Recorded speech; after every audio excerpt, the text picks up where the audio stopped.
That big mountain of a man must be a Vulcan. There you go. If there's anyone who fixed the physical profile of Vulcan Forged, I think it's you. But nonetheless, I do want this back. My pleasure, my pleasure. Okay, all yours. Hello. Perhaps I should have positioned myself a little closer to the presentation than I am. So hello. So this is a bit surreal for me because I was here 2 years ago. I was one of the TDeFi cohorts. Where's Gaurav? He's somewhere. There he is, yeah. So hats off to him. So I've got to say this year's projects are really quite something. I'm not just saying that because I'm here to try and find synergy between them and bring them to our blockchain. I actually do believe that they have some really good projects, and trust and honesty is something that he really looks for in these projects. And so that's one of the main reasons I'm here, is to meet these wonderful guys. I know Bridge Network we're talking to, and Edgeverse and Volt. And the reason we're doing that is because Vulcan Forge has actually expanded a lot more than it was 2 years ago. I mean, I do apologize, there's not going to be much videos and games and flashiness, because I'm not here to advertise the company. I'm here for 2 reasons, actually. The first of all is anything with Metaverse involved, I just want to come and talk about it. I find the whole concept of Metaverse absolutely fascinating. I know you've probably heard and seen a million presentations about the Metaverse, but the reason I feel, I wouldn't say it's better me talking about it, but I'm literally on the front line of what the Metaverse is and what I think the Metaverse is. If you don't know Vulcan Forge, we're the makers of Vulcanverse. I think we're the 4th busiest virtual world now on blockchain, along with Sandbox, Decentraland, and Somnium Space. Vulcanverse comes in a nice 4th. Vulcan Forge has grown to over 70 employees, and we've got 11 games out, and I think we're the 10th biggest gaming token on Binance or whatever. I'm saying that because I feel like I have got some credentials to talk about where I think it is. And it's funny, the topic before was a reality check. And I think some of the views I'm going to give on it aren't in sync with what a lot of people think that the Metaverse is or what it can be. And that's why I've titled it An Ominous Hype or Fad. So let's have a look what I've got on the...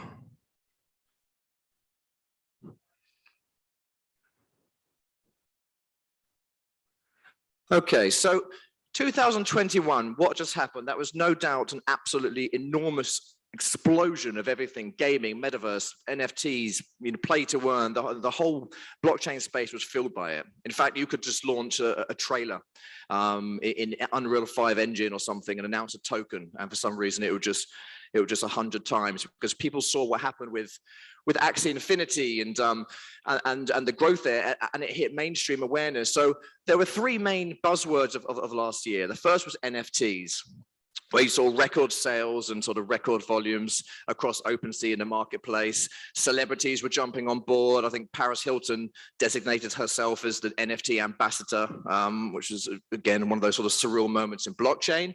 Axie Infinity, you would have seen the play-to-earn growth, where it was changing countries' economies by farming tokens, and in the Philippines, I think it was, and perhaps another country.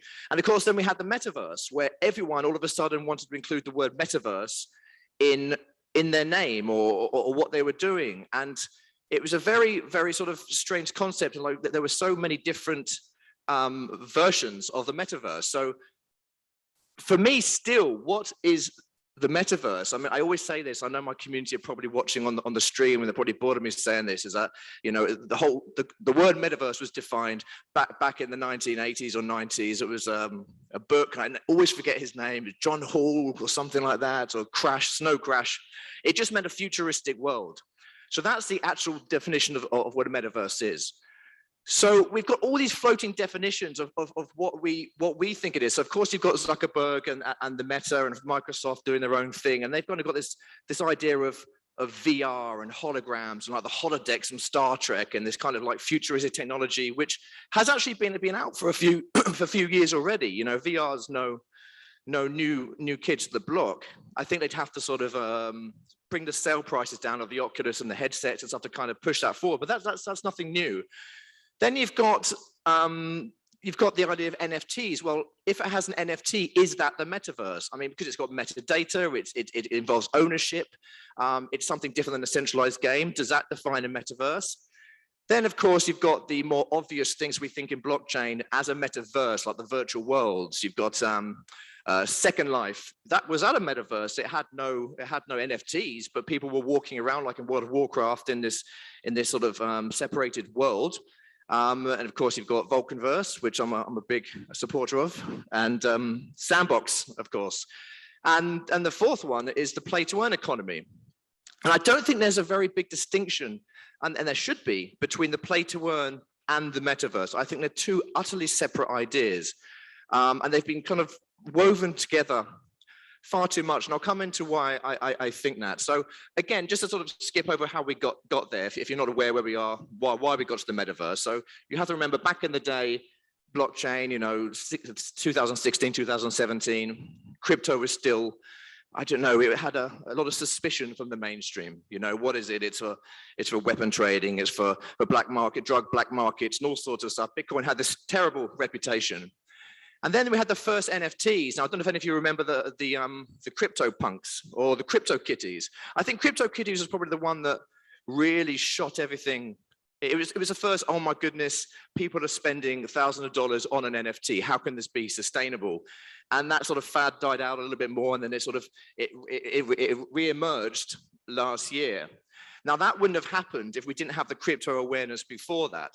So in 2018, was it 2018, 2019, that bull market, or maybe it's 2017, I can't remember now.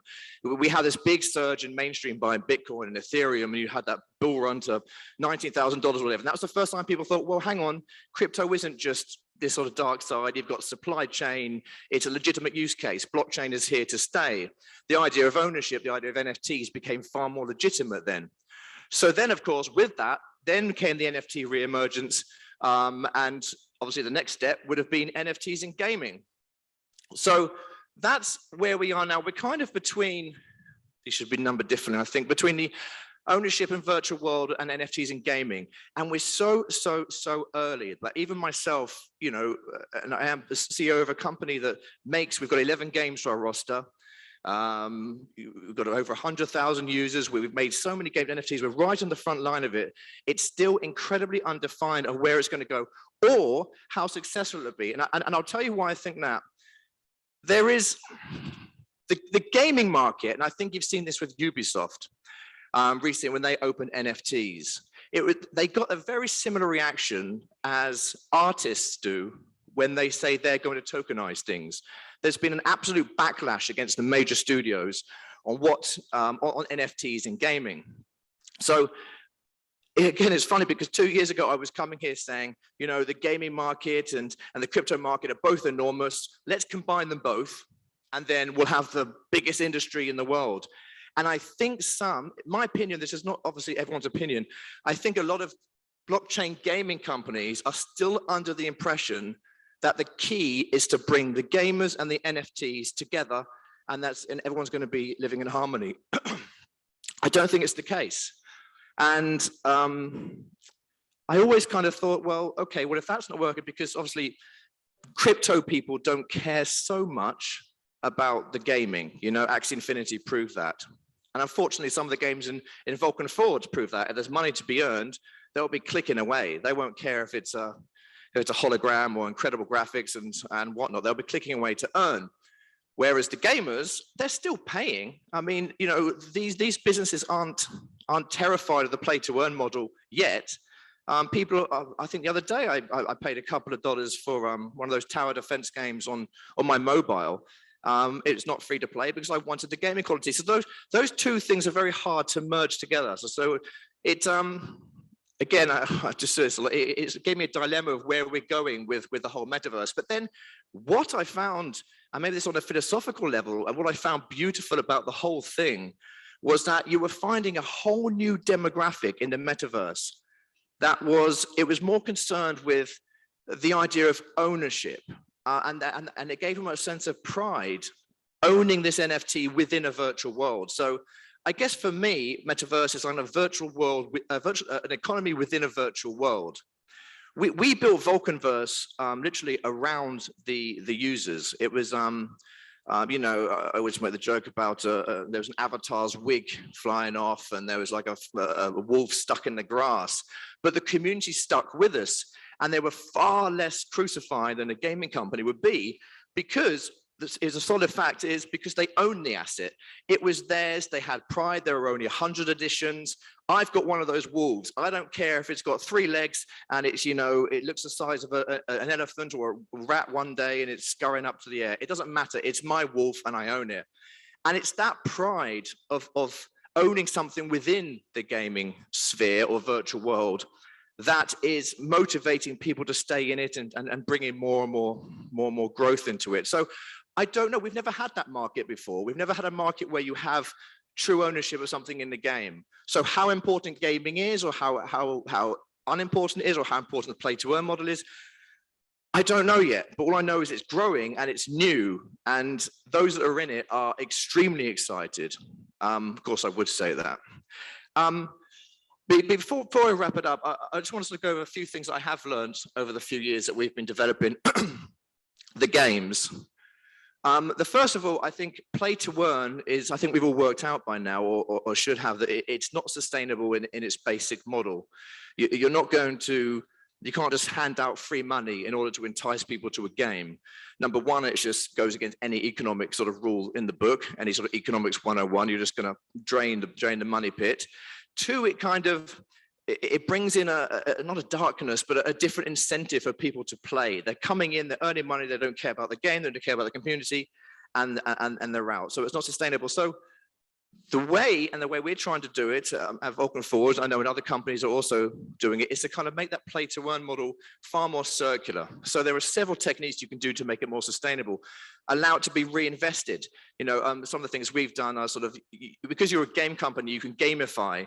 To level up, you need your secondary token you've earned. So, you know, okay, I could cash it out, or I could level up to then cash out more. So you kind of keep that kind of, what's the word, intermittent reinforcement, psychological techniques to kind of keep them reinvesting in the game.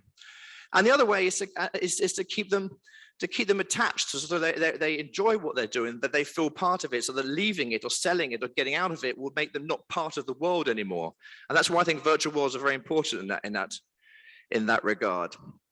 And there are some sort of basic tricks we do, like you can't cash out unless you've played a certain amount of games. So you're addicted, you know, we've got their addiction levels up there by then, and such like. So, and I've already talked about the other thing we realized, that NFTs are still far from globally desired assets, especially in gaming. We try to, obviously, we're launching our own blockchain next month. It's called Elysium, and we're planting trees as more transactions are made. And so we're using that to kind of offset this whole carbon worry people have got of NFTs. I mean, I can't lie, I haven't looked into the science about NFTs and the carbon footprint, so I don't know how legitimate it is. But we're kind of doing that to kind of say, well, you know, okay, it might do, but here's a tree. And, you know, that kind of means that has been quite successful so far. We've got one of the biggest fashion conglomerates joining us, and yep, got to wrap it up. And and the last thing is that money changes the game, and it does, and it's a dangerous thing. And that's, I do want to sort of focus on, there is a philosophical danger, I think, with metaverses when you include real money and in a virtual world, because you're affecting people's lives there, and what they do in the virtual world is affects them in the real world. And it's a question you ask yourself, well, how down the rabbit hole do we want to go on that? But overall, I think it's very new and very exciting, and thank you very much for having me back in Dubai. It's lovely to be here.